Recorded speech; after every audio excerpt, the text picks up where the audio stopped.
दुनिया में दुख है तो सब मानते हैं, कौन नहीं मानता है। जो कॉमन थिंकर्स हैं या लेमैन हैं वो बोलते हैं कि दुनिया में दुख भी है और सुख भी है। यही तो कहते हैं, हम सब कहते हैं कि भाई हम सब कोशिश करते हैं कि हमारे सुख बढ़ते जाएं, दुख कम होते जाएं, यही तो कोशिश करते हैं। जो थोड़े बड़े हैं बोलते हैं कि मेरे ही नहीं संसार के भी दुख खत्म हो जाएं, संसार के सुख बढ़ जाएं। सर्वे भवन्तु सुखिनः सर्वे सन्तु निरामयाः हमारी वैदिक परंपरा में कहा ही जाता है। अच्छी बात भी, इसमें क्या गलत बात है। लेकिन जब बुद्ध कह रहे हैं कि नहीं, सुख नहीं है, केवल और केवल दुख है, तो इसका मतलब है कि बुद्ध कुछ अलग बात कह रहे हैं। अगर आपको पूरे इंडियन ट्रेडिशन की बात समझनी है तो भारतीय परंपरा में, या इसके बात करेंगे, पहले समझते हैं कि बुद्ध क्या कह रहे हैं। बुद्ध कह रहे हैं कि केवल और केवल दुख है, और दुख कहने के पीछे एक तो वो दुख हैं जो हमें दिखते हैं, जिसको बुद्ध की भाषा में जरा मरण कहते हैं। जरा मरण is the name for the combination of all sufferings. इसका बेसिक मतलब क्या है? दुख क्या है? बीमारी है। जब जब हमें कोई बीमारी होती है हम दुखी हो जाते हैं, वैसे हम बड़े खुश रहते हैं। फिर अभी आप लोग यंग हैं तो बड़ा अच्छा लगता है, लेकिन कब तक? 10 साल, 20 साल, 30 साल। तो अभी आप जिन पे हंसते हैं, बुढ़ा क्या के चढ़ाते हैं, 30 साल में वही आपके साथ भी होने वाला है, सबके साथ ही होना है। फिर बच्चे पत्थर मार के भागेंगे आपको और आप गालियां देंगे जोर जोर से, पर क्या होगा उससे? आपको ना सुधर दे अपने बचपन में जो वो बच्चे सुधर जाएंगे। तो बीमारी है, बुढ़ापा है, और क्या है? गरीबी हो सकती है, किसी व्यक्ति के पास धन की बहुत कमी है। हर चौथे दिन ऐसी खबर सुनते हैं कि पूरे परिवार ने सुसाइड कर लिया क्योंकि बहुत ज़्यादा लोन उनके ऊपर था, नहीं चुका पा रहे थे। तो ये भी तो है ना, अगर आप इतने गरीब हो जाए, इतना फाइनेंशियली स्ट्रेन्ड हो कि सब चीज़ें खत्म होने लगे, कितना दुख है। ये तो दुख हैं ही सारे। तो किसी ने बुद्ध से पूछा कि बुद्ध ऐसा आप क्यों कहते हैं, बहुत सारे सुख भी तो हैं हमारे जीवन में। तो बुद्ध ने कहा नहीं, जिसको आप सुख कहते हैं दरअसल वो भी दुख ही है। अब ये बुद्ध की थोड़ी सी इनोवेटिव अंडरस्टैंडिंग है। जिसको आप सुख कहते हैं वो भी दुख ही है। क्यों कहते हैं? बुद्ध ने कहा दुख तो सिंपल दुख है, सुख तो लेयर्ड दुख है, मल्टीपल लेयर्स वाला दुख है। क्यों? कोई भी सुख हासिल करने में बहुत सारा दुख झेलना पड़ता है। So when you want to attain a pleasure you have to undergo a lot of sufferings. For example, किसी को आईएएस बनना है, किसी को प्रोफेसर बनना है। आप में से कुछ लोग शायद यूनिवर्सिटी के प्रोफेसर बनना चाहते होंगे। अब मजाक थोड़ना है, किसी को बड़ा डॉक्टर बनना है। 17 साल की उम्र 12वीं क्लास करते बेचारे बच्चे। एक तो 12वीं क्लास में भी उनकी तबाही हो चुकी होती है, नीट के लिए पढ़ाई करते करते 2 साल से वो मशीन की तरह पढ़ रहे होते हैं। 11वीं 12वीं क्लास में हो गया, नीट में सुख हासिल हुआ थोड़ा सा, पर वो सुख तो और दुख पैदा करने वाला है। अब 5 साल एमबीबीएस में उनकी ऐसी तैसी होने वाली है। वो हो गया तो पता लगता है एमबीबीएस से कोई पूछता ही नहीं आजकल। तो एमएससी एमडी करना है, उसके लिए फिर एंट्रेंस की तैयारी करनी है, बहुत सीरियस। एंट्रेंस हो गया और सरकारी कॉलेज मिल गया किसी तरह से तो राहत है, नहीं तो प्राइवेट मिला तो और तबाही है। हो गया तो फिर 2-2.5 साल उससे पढ़ना है, बहुत ज़्यादा। फिर बाहर निकले तो पता लगा कि आजकल वैल्यू उनकी है जिनकी पीएचडी भी हो जाती है, डॉक्टरेट किया हो, डीएम किया हो। फिर 3-4 साल वो रिसर्च करते हैं, पीएचडी करते हैं। ये सब करते करते उम्र 32 साल हो जाती है। 35 में बुद्ध को ज्ञान मिल गया था। ये यहाँ तक आते आते 32 के हो चुके हैं। कोई भी सुख हासिल करना हो, आईएएस बनना हो, डॉक्टर बनना हो, प्रोफेसर बनना हो। प्रोफेसर बनने का मतलब पीएचडी से कम कौन पूछता है आजकल? आप ग्रेजुएशन करेंगे, फिर पीजी करेंगे, फिर एमफिल करेंगे, पीएचडी करेंगे। कम से कम 12-13 साल का प्रोसेस है, रिगरस प्रोसेस। इतने सारे एग्जाम्स, इतने सारे रिसर्च करने के बाद जाके उसके बाद भी पता लगेगा कि जो इंटरव्यू लेने वाले लोग बैठे हैं उन्होंने पहले फिक्स कर रखा है, तब भी नहीं हो रहा। एक सुख प्राप्त करने के लिए कितने सारे दुखों से गुजरना पड़ता है। उनसे ज्यादा मौज में कौन है? उसको चाहिए ही नहीं कुछ।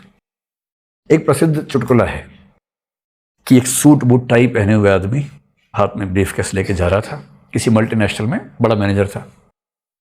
रास्ते में देखा एक स्वस्थ आदमी सड़क पे ऐसे लेटा हुआ है, एक तकिया या ईंटें नीचे रख के आराम से लेटा हुआ है। इसके मन में बहुत सारा ज्ञान आया देने के लिए कि थोड़ा ज्ञान दे के ही मानूंगा। उसको उठा के बोला, अरे भाई क्यों अपनी जवानी खराब कर रहे हो, क्यों अपना जीवन खराब कर रहे हो? तो उसने बड़ा इस भाव से देखा कि बिना बात के क्यों आ गए हो? फिर बोला, क्या मतलब है तुम्हारा? बोला, हट्टे कट्टे आदमी हो, कुछ काम वाम कर लो। तो वो उठ गया। उसने कहा, अच्छा बताओ, काम कर लूँगा तो क्या होगा? बोला, काम करोगे 2 पैसे आएंगे, 4 पैसे आएंगे। बोला, अच्छा उससे क्या होगा? बोला, पक्की नौकरी लग जाएगी तो थोड़ा मतलब स्टेबल हो जाओगे। बोले, उससे क्या होगा? अरे उससे तुम घर खरीद सकते हो, किराए पे ले सकते हो, कम से कम यहाँ तो नहीं रहोगे। बोले घर लेने से क्या होगा? तो घर होगा तो शादी वादी भी हो जाएगी, लोग देखेंगे ना कि शादी करने लायक हो या नहीं हो, तो शादी भी हो जाएगी तुम्हारी। बोले अच्छा उससे क्या होगा? और फिर बच्चे होंगे, उससे क्या होगा? अरे जब तुम ऑफिस से थक के घर आओगे, 2 बच्चे भागते हुए आएंगे तुम्हारे पास चलते हुए, बोले उससे क्या होगा? बोले उससे बहुत सुख हासिल होगा। बोले वो तो अब भी हो रहा है। जब मुझे अभी भी वो हो ही रहा है। कितना मजे में लेटा हूं मैं ईंट के तकिए के ऊपर। परेशान तो तुम दिख रहे हो, कोट और टाई पहन के ब्रीफकेस लेके घूम रहे हो, मजदूर तुम बने हुए हो और कह मुझे रहे हो कि सुख हासिल करो। मेरी मानो तुम भी आके यहीं लेट जाओ। कहाँ इस चक्कर में पड़े। जो कहानी मैंने को सुनाई थी थोड़ी देर पहले, वो एक मग वाली, जो फिलोसफर डायोजनीस नाम था उसका। ये डायोजनीस एक बार लेटा हुआ था ऐसे ही। ये कहानी मैंने किसी वीडियो में सुनाई थी, आपको फिर सुनाता हूं। ऐसे ही था, मस्त बोला, एक कप था वो भी कुछ चुरा के ले गया था, ऐसे ही लेटा हुआ था मजे में, धूप सेंक रहा था। सिकंदर आया उससे मिलने। सिकंदर ने बहुत कहानी सुनी थी उसकी कि डायोजनीस नाम का खिसका हुआ आदमी है, लेकिन बड़ा मस्त रहता है। और हर बड़ा आदमी चाहता है कि मैं मस्त रहूं, वो मस्त ही नहीं रह पाता, बड़ा तो हो जाता है। सिकंदर पहुंचा और उसके सामने खड़ा होकर बोला, डायोजनीस मैं सिकंदर हूं, मैं यूनान का शासक हूं, ग्रीस का रूलर हूं, क्या मैं तुम्हारे लिए कुछ कर सकता हूं? मैंने तुम्हारा बहुत नाम सुना है। डायोजनीस वही आदमी था, ये वाला, हाँ, ईंट पे जो सो रहा था वो, नहीं मग वाला भी जो ईंट पे सो रहा था वैसा ही था। उसने आंख खोल के बोला, हाँ आप मेरे लिए कुछ कर सकते हैं, थोड़ा साइड में हो जाइए। धूप आ रही थी, आपने धूप रोक ली है, और तो आप क्या ही कर पाएंगे, मेरे धूप मत रोको कम से कम। तो सिकंदर को बड़ा खराब लगा, कोई ऐसे बोले सिकंदर को। खैर वो साइड में हो गया। फिर उसने बोला, देखो मैं तुमसे बहुत प्रभावित हूँ और मैं भी तुम्हारे तरह जीवन जीना चाहता हूँ, मैं भविष्य में तुम जैसा बनूंगा। वो बोला, नहीं बन पाओगे, भविष्य में बनोगे तो नहीं बन पाओगे, आज चाहोगे तो बन सकते हो। बोला बस मुझे कुछ देशों को हराना है, कुछ सभ्यताओं को जीत के आऊंगा, फिर मैं आके तुम्हारे जैसा बनूंगा। बोला नहीं, छोड़ो सब, लेट जाओ साथ में, अगर करना है तो आज से ही करो, ये क्या कि भविष्य में करूंगा। तो इस तरह के लोग कहते हैं कि जिन सुखों को हासिल करने के प्रयत्न में हम लगे हुए हैं, उनको हासिल करने में भी तो बहुत सफरिंग्स है। और मान लीजिए हासिल हो गया तो उनको बनाए रखने की सफरिंग्स हैं। कैसे बनाए रखना है भाई? आप बहुत जिम गए 1 साल तक, रोज सुबह लहूलुहान हुए, जिम जाना आसान काम थोड़ा है। सुबह उठना है, फिर अपने बुझे हुए मन को किसी तरह से जगाना है, फिर मतलब बुझे हुए शरीर को धक्का दे दे के जिम तक लेके जाना है, फिर जिम में भागा दौड़ी करनी है, भागना है, और पता नहीं क्या क्या कितना भारी भारी वजन उठाना है। और 1 साल बाद अपोलो देवता जैसे दिखने लग गए आपने। बहुत वही होता है, ग्रीक गॉड दिखने लग गए या रोमन गॉड दिखने लग गए। यही तो पर्पज होता है कि मैं रोमन गॉड देखूं या ग्रीक गॉड देखूं, यही और क्या पर्पज है। और मान लीजिए कि आप 1 साल बाद दिखने लग गए, ऐसे बॉडी बना लिया आपने, अब इसको मेंटेन भी तो करना है। जिसकी है ही नहीं वो मस्त है, वो कभी गया ही नहीं, कोई टेंशन ही नहीं है।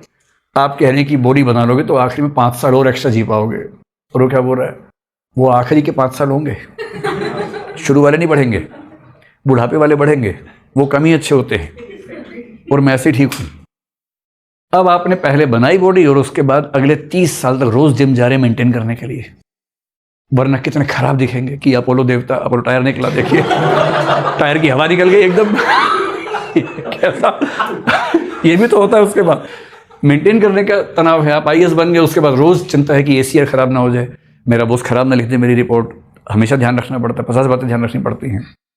उस चक्कर में कुछ कर ही नहीं पा रहे जो सोच के गए थे सर्विस में, और फिर कभी ना कभी समाप्त होना ही है सुख। कितना भी आप अपोलो बन जाएं, एक उम्र के बाद तो अपोलोपन खत्म हो ही जाता है। तो ये कि आप बाकी बूढ़ों से थोड़े स्वस्थ बूढ़े दिख रहे हैं, अभी 2 झुर्रियां कम आई हैं, इतना ही तो अंतर है। झुर्रियां तो आ ही जाएंगी, लटक के आप भी चलेंगे ही, मतलब टेढ़े चलेंगे, टांगों में दर्द होगा, वो सब तो होगा ही होगा। और जब समाप्त होता है ना, मैं आजकल जिस चीज़ से गुजर रहा हूँ, कई बार मेरे बहुत सारे दोस्त या सीनियर्स IAS IPS, जुडिशरी में भी कुछ लोग हैं, जिस दिन रिटायर होते हैं वो उनके जीवन का टर्निंग पॉइंट होता है। तो रिटायर होते हैं बहुत ऊंचे पद से, लगभग ब्यूरोक्रेसी के हेड लेवल से होते हैं, कोई चीफ सेक्रेटरी होगा, कोई ACS होगा, कोई DGP है, कोई DG है, उस लेवल से रिटायर होते हैं। रिटायरमेंट के 1 दिन पहले तक उनके पास 50 लोग काम कर रहे हैं आसपास, सलाम ठोक रहे हैं, उनके एक फोन पे कुछ भी हो जाता है, कोई काम ऐसा नहीं है जो ना होगा उनके फ़ोन पे, ऐसी ताकत। रिटायरमेंट के अगले दिन, मतलब आखिरी दिन पार्टी होती है, लोग बड़ा कहते हैं, रोते हैं, अरे सर आपकी जो बात थी, अरे मैडम जो आपकी बात थी, वो तो किसी नहीं किसी में, आंसू तक बहा देते हैं लोग उस दिन।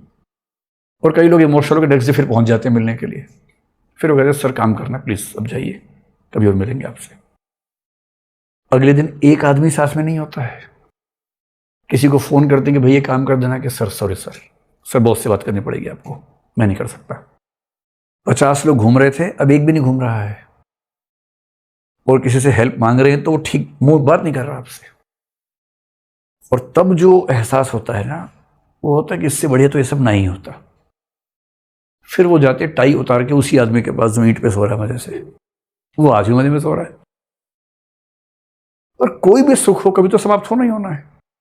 समाप्त होने के बाद झेलना और मुश्किल है अगर सुख की मात्रा बहुत ज्यादा रही हो। और मान लीजिए इसके बाद भी आप कहें नहीं भाई सब चीजें अपनी जगह ठीक है, पर सुख तो सुखी होता है, तो बुद्ध ने एक आखिरी बात कही कि जो सुख होता है वो रिलेटिव होता है, कंपैरेटिव होता है। और जैसे कंपैरेटिव होना एक एलिमेंट हम जोड़ते हैं, हर सुख दुख हो जाता है। अब 2 लोग आईएएस बने, दोनों बहुत खुश हैं। एक को होम गार्डन मिला, एक को नहीं मिला, अभी दुखी हो गया क्योंकि होम गार्डन नहीं मिला। बाकी दुनिया सोचती तुम आईएएस बन गए हो भैया, यहाँ प्रीलिम्स नहीं हो रहा हमारा, तुम आईएएस बन के भी दुखी हो। फिर दुखी है क्योंकि होम गार्डन नहीं मिला है। एक को होम गार्डन मिल गया है। ऐसे 4-5 लोग मसूरी में इकट्ठे हुए, होम गार्डन वाले सारे बहुत खुश हैं। पोस्टिंग हुई, एक को अच्छा जिला मिला, एक को खराब जिला मिल गया। अब ये दुखी है खराब जिले वाला। अच्छे जिले वाला इस चीज में तबाही उसकी बनाए रखना, ट्रांसफर ना हो जाए यहां से। रात दिन मुख्यमंत्री खुश करने में लगा हुआ है। खुश करने के चक्कर में खुद को वस्तु बनाता है, ऑब्जेक्ट बनाता है बार बार। जिसको नहीं मिला है वो रात दिन हासिल करने में लगा हुआ है। आईएएस बन के भी हासिल करने में लगा हुआ है कि जिला अच्छा मिल जाए, पोस्टिंग अच्छी मिल जाए। सब कुछ अच्छा है जिंदगी में, पर किसी और के पास मुझसे ज्यादा क्यों है, या कुछ तो कमी है। एक बहुत प्रसिद्ध गजल के एक शेर की एक पंक्ति है, भरी दुनिया में जी नहीं लगता, जाने किस चीज की कमी है अभी। कुछ तो कमी है। हर चीज हासिल कर ली तब भी लगता है कुछ कमी है।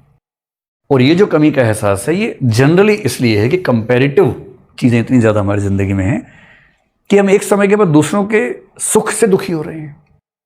और इसलिए बुद्ध ने कहा अगर ध्यान से देखेंगे तो सुख तो दुख की ज्यादा बड़ी वजह है। ये दुख तो 2 कौड़ी के नहीं है इसके सामने, ज्यादा बड़े दुख तो ये वाले हैं। और जब ये समझाया बुद्ध ने अपने शिष्यों को तो फिर उनको रियलाइज हुआ कि यह बात है।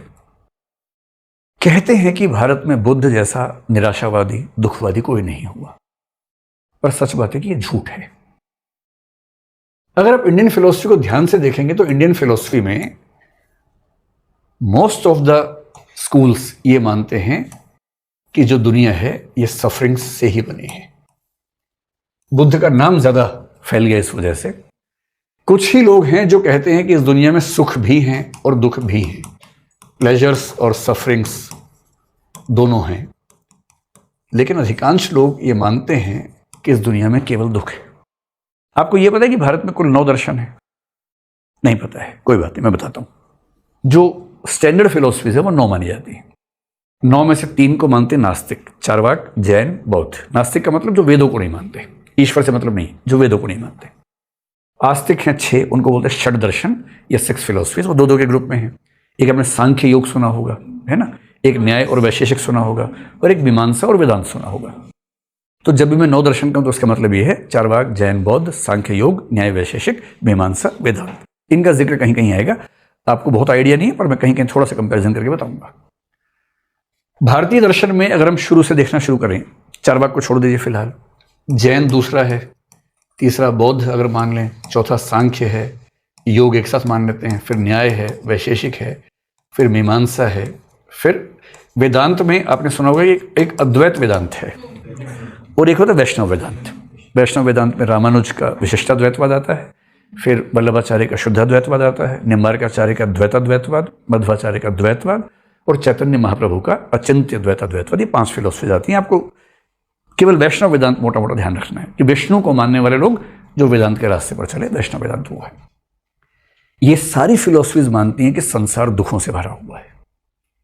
इंटरेस्टिंग बात है, जैन भी मानते हैं, बौद्ध भी मानते हैं, सांख्य भी, योग भी, न्याय भी, वैशेषिक भी, मीमांसा भी, वेदांत में अद्वैत वेदांत मानता है। जीवन में सुख और दुख दोनों हैं, यह मानता है चार्वाक। जीवन में मुख्य रूप से सुख हैं, दुख कम हैं, यह मानते हैं वैष्णव वेदांत के लोग। ये मैं सिर्फ एक रियलिटी चेक आपको दे रहा हूं कि यह सोचना कि भारत में केवल बुद्ध ने कहा कि दुख है संसार में, झूठ है। भारत के लगभग सभी दार्शनिकों ने कहा कि जीवन दुखमय है। बुद्ध का नाम ज्यादा पॉपुलर हो गया। और बुद्ध के अलावा जिसने बहुत खुल के यह बात कही वो है सांख्य दर्शन। सांख्य दर्शन ने कहा कि जीवन 3 तरह के दुखों से भरा हुआ है। वो 3 शब्द आपने शायद सुने हो। एक शब्द होता है आध्यात्मिक। आध्यात्मिक का मतलब वैसे तो स्पिरिचुअल होता है, यहां वो मतलब नहीं। एक होता है आधिदैविक और एक होता है आधिभौतिक। और सांख्य ने कहा कि पूरा संसार 3 तरह के दुखों से भरा हुआ है। और यहां तक क्या बोलते हैं, मोक्ष क्या है? दुख त्रयाभावः मोक्षः। 3 तरह के दुखों का अभाव ही मोक्ष है। ये 3 तरह के दुख है। आध्यात्मिक का मतलब स्पिरिचुअल से नहीं है, आत्म से है, मैं से है। जो मेरे अपने दुख हैं, मेरे शरीर में कोई दुख है, मेरे मन में कोई दुख है, तो वो आध्यात्मिक है। कोई डिप्रेशन में है, आध्यात्मिक दुख है। किसी को चोट लग गई, आध्यात्मिक दुख है। आधिदैविक का मतलब जिसमें दैवीय शक्तियां शामिल हों। जैसे भूकंप आ गया, आज तो आपको पता है कि प्लेट टेक्टोनिक्स से होता है, पहले कैसे होता था? ईश्वर नाराज है। बहुत तेज बरसात आ रही है, आज तो आपको पता है कि क्या लेना है, कि क्या है, सब पता है आपको। मानसून कैसे कर रहा है, या वेस्टर्न डिस्टर्बेंसेज हैं, सब पता है। उस समय क्या था? इंद्र देवता नाराज है, क्योंकि हम हर प्राकृतिक घटना को भगवान से जोड़ने के अभ्यस्त थे। दुनिया की हर कल्चर में ऐसा हो रहा था उस समय। तो भूकंप आ गया, वर्षा बहुत तेज आ गई, बाढ़ आ गई, ऐसा कुछ भी होगा तो आधिदैविक, ईश्वर नाराज है। और आधिभौतिक का बेसिक मतलब है कि अन्य प्राणियों से होने वाले दुख। किसी ने हिंसा कर दी, अब रास्ते में जा रहे थे, कुत्ते ने काट लिया मान लीजिए, या इंसान ने काट लिया मान लीजिए, काट लिया या काट दिया, कुछ भी कर सकता है इंसान। तो कुत्ता तो काट सकता है, इंसान तो काट भी सकता है। वो तो गोली मार दे, कुछ कर दे, क्या भरोसा, ईंट मार दे, है ना। चोरी हो गई आपके घर में, आपकी पॉकेट, आप मेट्रो से उतरे, देखा कि बड़ा हल्का हल्का लग रहा है, फिर देखा जेब से पर्स गया और भारी हो गया उसके बाद मन। तो ये 3 तरह के दुख जीवन में हैं। इन 3 दुखों का अभाव ही मोक्ष है। तो बुद्ध के अलावा सांख्य दर्शन, कपिल मुनि का दर्शन है वो, जिन्होंने बहुत खुल के ये बात कही कि जीवन दुखमय है। ये जो शेर है ना चार्वाक, ये अकेला शेर है जो बोलता है गोली मारो दुखों को, सुखों पे ध्यान दो। ये बोलता है सुखमेव स्वर्गम दुखमेव नरकम। सुख ही स्वर्ग है, दुख ही नरक है। कोई स्वर्ग ऊपर नहीं होता है, यही है। ना कोई नरक नीचे होता है, यही है। दुख है तो नरक है, सुख है तो स्वर्ग है। और इनके सुखों का मतलब क्या? पान खाओ, दारू पियो, मुर्गा खाओ, बकरा खाओ, कौवा खाओ, जो मिल जाए। वर मध्य कपोट है नश्वो मयूर। आज जो कबूतर मिल रहा है छोड़ो मत, इस चक्कर में कल मयूर यानी मोर हाथ में आएगा। ऐसी कई बातें कह गए हैं। इनका मूल मंत्र क्या था? यावत जीवेत सुखम जीवेत, ऋणम कृत्वा घृतम पिबेत, भस्मीभूतस्य देहस्य पुनरागमनम कुतः। जब तक जियो सुख से जियो, उधार लेके घी पियो। पीते कुछ और थे ये, पर बोल घी रहे हैं। भस्मीभूतस्य देहस्य, एक बार देह जल के राख हो जाएगी, पुनरागमनम कुतः, वापस लौट के थोड़ा ना आती है। ये पुनर्जन्म को भी नहीं मानते हैं। और सुखी होने का मतलब क्या? शाम को जाना है पब में। जब मैंने चार्वाक पढ़ाया तो हमारे एक दोस्त बने, बाद में डॉक्टर हैं, अमेरिका में रहते हैं, बड़े डॉक्टर हैं। बोले सर मुझे वो आपका मतलब चार्वाक का सूत्र इतना अच्छा लगा कि मैंने अपने घर के पब में उसको लिख के लगा लिया है। वो सूत्र क्या है? पीत्वा पीत्वा पुनः पीत्वा यावत पतति भूतले, उत्थाय च पुनः पीत्वा पुनर्जन्म न विद्यते। इसका मतलब पियो पियो और पियो, तब तक पियो जब तक जमीन पर गिरना पड़ो, फिर उठो, फिर पियो, क्योंकि पुनर्जन्म नहीं होने वाला है। अब अर्थ समझ में आ गया? आप सुनिए, पीत्वा पीत्वा पुनः पीत्वा यावत पतति भूतले, जमीन पे गिर जाने, उत्थाय च, फिर उठो, पुनः पीत्वा पुनर्जन्म न विद्यते। तो ये चार्वाक तो मस्त बोला लोग थे। आजकल जो हनी सिंह लगा रहे हैं वो यही है, बेसिकली उसी के नए अवतार हैं। वैष्णव लोग अलग तरीके से बात करते हैं। वो बोलते हैं कि ये जगत क्या है? ये जगत ईश्वर का अंश है। और ईश्वर क्या है? सच्चिदानंद है, सत चित आनंद है। ईश्वर के स्वरूप में ही सत होना भी है, चित होना भी है, आनंद होना भी है। तो आनंद स्वरूप ईश्वर का अंश दुखमय कैसे हो सकता है? आनंद ही आनंद है, भक्ति में आनंद है। तो किसी ने उनसे पूछा कि दुख है कि नहीं, बोले दुख है। दुख इसलिए होता है कि हम कर्म गलत करते हैं। तो दुख थोड़ा है, लेकिन अगर दुख है तो दुख का संबंध हमारे कर्मों से है। लेकिन अगर हमारे कर्म खराब ना हो तो इस जीवन में केवल और केवल सुख है, केवल और केवल आनंद है। ये वैष्णव वेदांत के लोग मानते हैं। लेकिन अगर वैष्णव वेदांत और चारवाक को छोड़ दें तो भारत की सारी फिलोसफीज मानती हैं कि ये संसार दुखों से भरा हुआ है। ये केवल बुद्ध ने कहा हो ऐसा बिल्कुल नहीं। पश्चिम में दुख कम लोगों ने माना। मैं आज जानबूझ के कंपैरिजन करूंगा इंडियन वेस्टर्न फिलोसफी से, आपको एक कॉम्प्रिहेंसिव होलिस्टिक एक आइडिया मिल जाए। एक बड़ा प्रसिद्ध लेखक था ग्रीक टाइम में, सोफोक्लीज नाम था उसका। और सोफोक्लीज ने जो एक किताब लिखी थी, आपने इडिपस का नाम सुना है? इडिपस इन कोलोनस एक उसकी किताब है। इन है कि एट है, मैं भूल रहा हूं। इट ही इन ही है, हाँ। इडिपस इन कोलोनस नाम से एक, मेरे ख्याल से बहुत पतला सा टेक्स्ट है। ये आपने देखा, उसको पढ़ा है? कितने पेजेस का होगा लगभग ये टेक्स्ट? 100 के आसपास है, हाँ। इस किताब में सोफोक्लीज ने एक सेंटेंस लिखा जो पूरी वेस्टर्न फिलोसफी में बहुत पॉपुलर हुआ। लगता है कि बुद्ध का चचेरा भाई वहां पैदा हुआ था। और वो क्या बोल रहा है? Not to be born is the best of all. सबसे अच्छा है कि पैदा ही ना हो। गालिब भी ये बात कह गए हैं, डुबोया मुझको होने ने, न होता मैं तो क्या होता। न था कुछ तो खुदा था, न होता तो खुदा होता। भाई जब तक मैं नहीं था मैं खुदा था, पैदा न होता तो मैं खुदा ही था। न था कुछ तो खुदा था, न होता तो खुदा होता। डुबोया मुझको होने ने, न होता मैं तो क्या होता। कितना बढ़िया होता, होता ही नहीं। सबसे बढ़िया कौन है? जो पैदा ही नहीं हुए, कोई दुख ही नहीं है उनको। सेकंड बेस्ट कौन है? The second best is once born to die as soon as possible. जो पैदा होते ही मर गए, बेस्ट।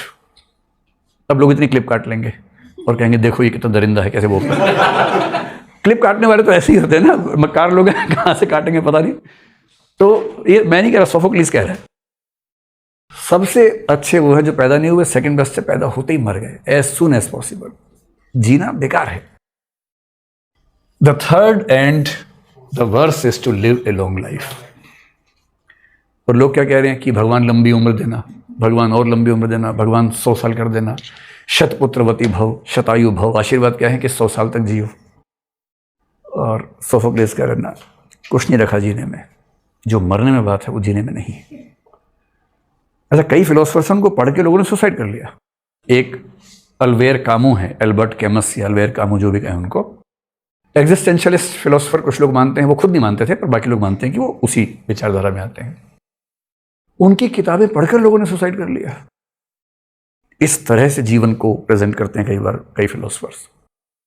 लेकिन वेस्ट में जिन दो लोगों को बहुत ज्यादा इस परंपरा में रखते हैं, एक तो सोफोक्लीज है, और सोफोक्लीज के ही इस वाक्य को इससे ज्यादा पॉपुलर जिस व्यक्ति ने किया उसका नाम है शोपेनहावर।